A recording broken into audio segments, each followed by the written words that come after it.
എവരെയും പുതിയൊരു വാർത്തയിലേക്ക് ഞാൻ സ്വാഗതം ചെയ്യുകയാണ്. ഇറാനും ഇസ്രായേലും അമേരിക്കയും തമ്മിലുള്ള യുദ്ധം കൂടുതൽ പ്രതിസന്ധിയിലേക്ക് നീങ്ങുമ്പോൾ ചൈനയുടെ അത്യന്താധുനിക രഹസ്യാന്വേഷണ ബഹിരാകാശ നിരീക്ഷണ കപ്പലായ ലിയാവോങ് 1 ഒമാൻ തീരത്ത് എത്തിയെന്ന വാർത്ത അമേരിക്കയും ഇസ്രായേലിനെയും വല്ലാതെ ഞെട്ടിച്ചിരിക്കുകയാണ്. ലോകത്തിലെ ഏറ്റവും വലിയ നിരീക്ഷണ കപ്പലായ ലിയാവോങ് 1-ന് ഏകദേശം 224 മീറ്റർ നീളവും 30,000 ടൺ ഭാരവുമാണുള്ളത്.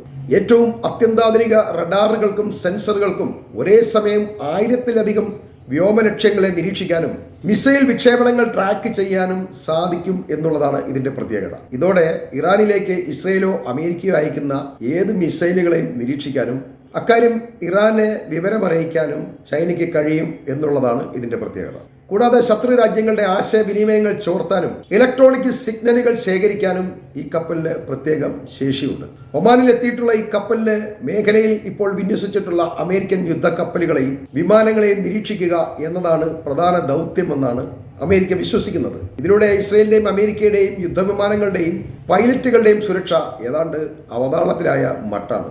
ഇനി മുതൽ ഇസ്രയേലോ അമേരിക്കയോ ഇറാനിലേക്ക് അയക്കുന്ന മിസൈലുകളോ അതല്ലെങ്കിൽ വിമാനങ്ങളോ എവിടെ എത്തിയിട്ടുണ്ട് എന്ന് കൃത്യമായി അറിയാൻ ഈ നിരീക്ഷണ കപ്പലിന്റെ സഹായമുണ്ടാകും. അതോടുകൂടി ആ മിസൈലുകളെ അല്ലെങ്കിൽ വിമാനങ്ങളെയോ തിരഞ്ഞു പിടിച്ച് കണ്ടെത്തി ആക്രമിക്കാൻ ഇറാന് സൗകര്യമുണ്ടാവുകയാണ് ചെയ്യുന്നത്. അതുകൊണ്ടാണ് അമേരിക്ക ഈ കപ്പലിനെ ഭയക്കുന്നത്.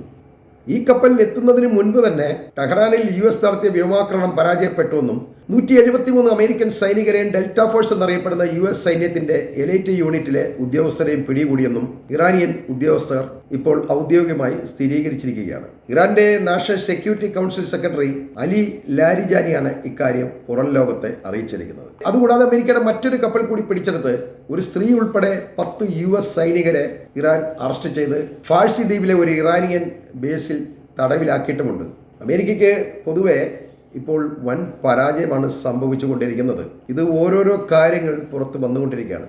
US-ഉം ഇറാനുമായിട്ടുള്ള സംഘർഷത്തിനിടയിൽ അല്ലെങ്കിൽ യുദ്ധത്തിനിടയിൽ നിരവധി അമേരിക്കൻ സൈനികരെ ബന്ദികളാക്കിയിട്ടുണ്ടെന്ന് ഇറാന്റെ സുപ്രീം നാഷണൽ സെക്യൂരിറ്റി കൗൺസിൽ അല്ലെങ്കിൽ IRGC സെക്രട്ടറിയായ അലി ലാരിജാനി അവകാശപ്പെടുന്നുണ്ട്. പൊതുവെ ഇറാന്റെ അവകാശവാദങ്ങളൊന്നും തെറ്റാറില്ല എന്നുള്ളതാണ് വാസ്തവം. അമേരിക്കയും ഇസ്രയേലും പറയുന്നത് മുഴുവൻ വ്യാജ ന്യൂസുകളാവുമ്പോൾ ഇറാൻ തെളിവോടുകൂടി തന്നെ ലോകത്തിന് മുൻപിൽ ആക്രമണങ്ങളെ കാണിച്ചു കൊടുക്കുകയാണ്.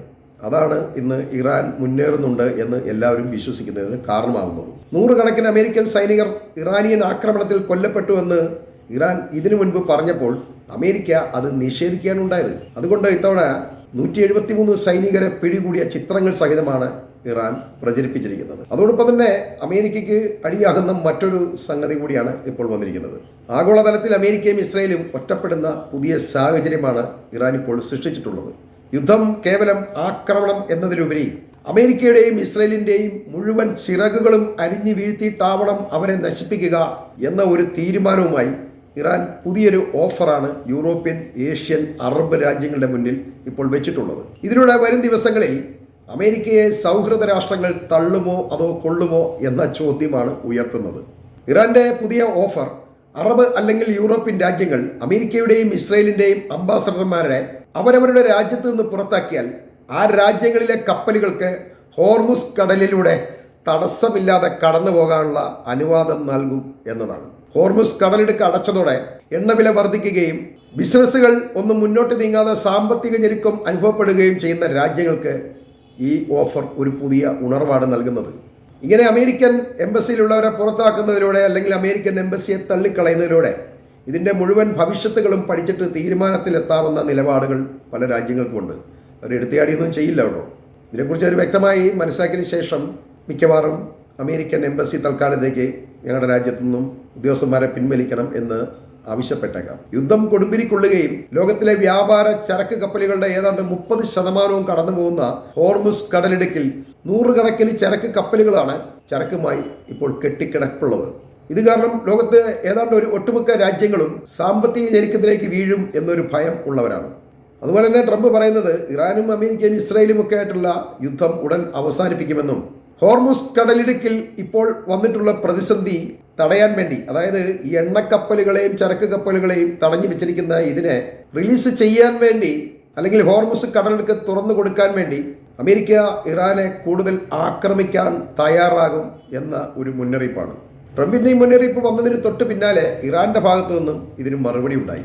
ട്രംപ് അങ്ങനെയൊക്കെ പറഞ്ഞെങ്കിലും ഞങ്ങൾക്ക് മതിയാവുന്നിടത്തോളം കാലം ഇസ്രയേലിനും അമേരിക്കയ്ക്ക് മേൽ ആക്രമണം തുടരുന്ന കാര്യത്തിൽ തൻ്റെ രാജ്യം ഒരു വിട്ടുവീഴ്ചയ്ക്കും തയ്യാറില്ല എന്നാണ് ഇറാന്റെ വിദേശകാര്യമന്ത്രി അബ്ബാസ് അരക്ചി പറയുന്നത്.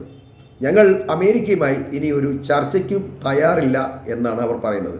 കാരണം യുദ്ധത്തിൽ ഇപ്പോൾ ഇറാൻ ഒരു മേൽക്കോയ്മയുള്ളതുകൊണ്ട് അവർക്ക് പെട്ടെന്നൊന്നും യുദ്ധം അവസാനിപ്പിക്കേണ്ട ആവശ്യമില്ല. യുദ്ധം അവസാനിപ്പിക്കേണ്ടത് അമേരിക്കയുടെയും ഇസ്രയേലിൻ്റെയും മാത്രം ആവശ്യമായി മാറിയിരിക്കുകയാണ്. ഇറാനുമായിട്ട് യുദ്ധം അവസാനിപ്പിക്കുമെന്ന് അമേരിക്ക പറഞ്ഞാൽ അത് അമേരിക്കയ്ക്ക് വേണമെങ്കിൽ അവസാനിപ്പിച്ചു പോകാം, എങ്കിലും ഇറാൻ ആക്രമിക്കുന്നതാണ് ഇറാന്റെ മുന്നറിയിപ്പ്. ഇതിലൂടെ യുദ്ധം ഇനി എന്ന് അവസാനിക്കും എന്ന് തീരുമാനിക്കാൻ ആർക്കും കഴിയില്ല എന്ന സ്ഥിതിയാണ് ഉണ്ടായിരിക്കുന്നത്. യുദ്ധം അവസാനിപ്പിക്കണമെങ്കിൽ ഇറാന്റെ എല്ലാ ആവശ്യങ്ങളും അനുവദിച്ചു കൊടുക്കേണ്ടി വരും.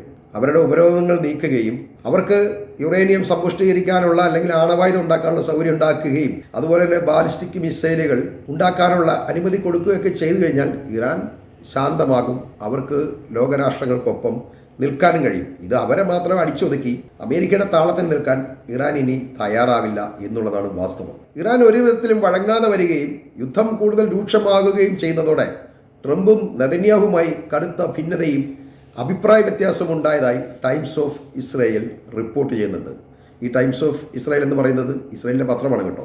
അവർ തന്നെയാണ് പറയുന്നത് ട്രംപും നെതന്യാഹുമായി ഒരു ചീത്തവളിയും വഴക്കുമൊക്കെ ഉണ്ടായിട്ടുണ്ട് എന്നത്. ഇസ്രായേൽ ഇറാനെ കയറി ആദ്യം ആക്രമിച്ചതിൽ അമേരിക്കയിലെ ജനങ്ങൾക്കിടയിൽ വലിയ അമർഷമാണുള്ളത്.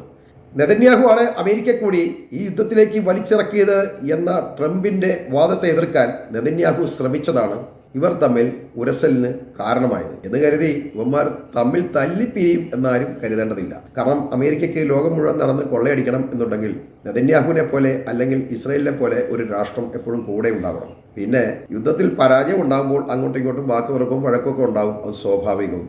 രണ്ടുപേർക്കും വൻ നഷ്ടം വന്നുകൊണ്ടിരിക്കുകയാണ്. ഇവന്മാരിങ്ങനെ തർക്കം നടന്നുകൊണ്ടിരിക്കുമ്പോൾ ഇസ്രായേലിന്റെ പേര് കേട്ട അയൺ ഡോം സാങ്കേതിക വിദ്യയെല്ലാം തകർത്തുകൊണ്ട് കഴിഞ്ഞ ദിവസം ഇറാൻ 7 ഡ്രോണുകളും ഹൈപ്പർസോണിക് മിസൈലുകളും ഉപയോഗിച്ച് നെതന്യാഹുവിന്റെ വീട് ലക്ഷ്യമാക്കി ആക്രമണം നടത്തിയെങ്കിലും നെതന്യാഹു ബങ്കറിൽ ഒളിച്ചിരിക്കുന്നത് കൊണ്ട് അയാൾ ഇപ്പോൾ രക്ഷപ്പെട്ടിരിക്കുകയാണ്.